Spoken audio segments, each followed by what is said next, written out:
Për ta filluar tek rinovimi i mandatit pranë prokurorisë së posaçme. Ne kemi propozuar jo rinovim automatik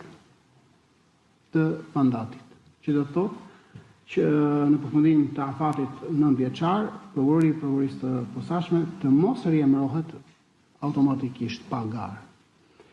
Propozimi i prokurorit të prokurorisë posaçme është që të bëhen ndryshimet kushtetuese dhe ligjore me qëllim që prokurorëve të prokurorisë së posaçme në mbarim të mandatit 9 vjeçar t'u jepet mundësia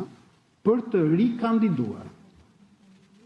rikandiduar sërish në prokurorinë e posaçme,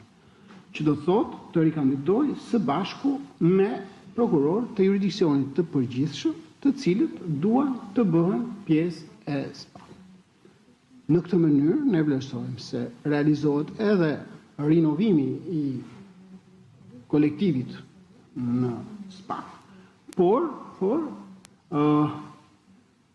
bëhet e mundur edhe vijimësia e vërmëtarisë së institucionit, kuptohet për ata prokurorë që do duan të vazhdojnë të punojnë në SPA, sepse ka edhe prokurorë që mbarim të afatit 9 vjeçar nuk duan të vazhdojnë më tej. Dhe tjetra është dhe kjo që është një mundësi shumë e mirë përmes kësaj formule, po them, është një mundësi shumë e mirë që prokuror në SPA në përfundim të mandatit 9 vjeçar të rikandidojnë, por t'ju thuhet që faleminderit për 9 vjet, por nga Këshilli do ju thuhet patjetër